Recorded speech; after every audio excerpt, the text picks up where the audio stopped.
கிஷோர் நிர்வாகிகளுடன் இன்று இரண்டாவது நாளாக தீவிர ஆலோசனை மேற்கொண்டுள்ளார் என தகவல் வெளியாகியுள்ளது.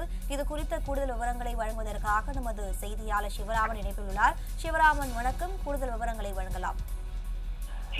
வணக்கம். தமிழக வெற்றி கழகத்தின் சிறப்பு ஆலோசகராக நியமிக்கப்பட்டிருக்கக்கூடிய பிரசாந்த் கிஷோர் தமிழக வெற்றி கழகத்தின் மாவட்ட செயலாளர்கள் உள்ளிட்ட நிர்வாகிகளுடன் இன்றைய தினம் ஆலோசனை நடத்தி வருகிறார். தமிழக வெற்றி கழகத்தின் பொதுச் செயலாளர் ஆனந்த், தேர்தல் மேலாண்மை பொதுச் செயலாளர் ஆதவ் அர்ஜுனா மற்றும் தமிழக வெற்றி கழகத்தின் அரசியல் வியூக வகுப்பாளர் ஜான் ஆரோக்கியசாமி ஆகியோருடன் கட்சியின் சிறப்பு ஆலோசகராக செயல்பட உள்ள பிரசாந்த் கிஷோர் இன்றைய தினம் ஆலோசனை நடத்தி வருகிறார்.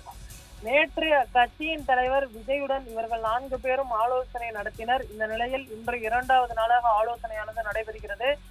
தமிழக வெற்றி கழகம் 2026 தேர்தலை நோக்கி பணிகளை தீவிரப்படுத்தி வரும் நிலையில் பிரசாந்த் கிஷோருடனான சந்திப்பு முக்கியத்துவம் வாய்ந்ததாக பார்க்கப்படுகிறது. இன்றைய தினம் இரண்டாவது நாளாக இந்த ஆலோசனையானது நடைபெறுகிறது. இதில் ஊடகத்தினர் உள்ளிட்ட பத்திரிகையாளர்கள் யாரும் உள்ளே அனுமதிக்கப்படவில்லை. தற்பொழுது இந்த ஆலோசனையில் என்ன மாதிரியான விஷயங்கள் ஆலோசிக்கப்பட்டு வருகிறது என்பது குறித்து இன்னும் சற்று நேரத்தில் தெரிய வரும் என எதிர்பார்க்கப்படுகிறது.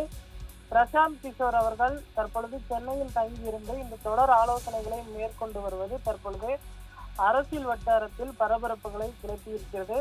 ஏனென்று சொன்னால் என்ன மாதிரியான ஆலோசனைகளை அவர் வழங்க இருக்கிறார்? கட்சியின் மாவட்ட செயலாளர்களை கிளை மட்டம் அடிமட்டம் வரை சென்று அவர்கள் பார்க்க வேண்டால் பணியாற்ற வேண்டும். இப்பொழுதே பணிகளை துவங்கி விட வேண்டும். ஏனென்று சொன்னால் இன்னும் ஓராண்டு காலம் மட்டுமே சரியாக இருக்கிறது. அடுத்த வருடம் பிப்ரவரி மாதம் தேர்தல் ஜுரம் ஆரம்பித்துவிடும். அதனால் உடனடியாக பணிகளை துவங்குங்கள்.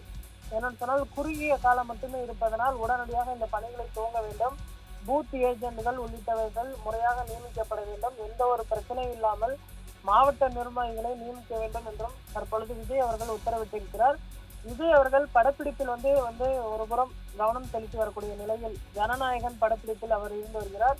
இது ஒரு புறம் இருக்க படத்தையும் முடிக்க வேண்டும், அதே சமயம் அரசியலிலும் தீவிரமாக ஈடுபட வேண்டும் என்றும் தற்பொழுது இந்த பொறுப்பானது சிறப்பு ஆலோசகராக நியமிக்கப்பட்டிருக்கக்கூடிய பிரசாந்த் கிஷோர் அவர்களுக்கு வழங்கப்பட்டிருக்கிறது. இந்த ஆலோசனை முக்கியத்துவம் வாய்ந்ததாக பார்க்கப்படுகிறது. அடுத்தடுத்த நாட்களில் இன்னும் ஒரு மிக பெரிய விரிவான ஒரு ஆலோசனை நடத்துவதற்கும் பிரசாந்த் கிஷோர் அவர்கள் திட்டமிட்டிருப்பது குறிப்பிடத்தக்கது.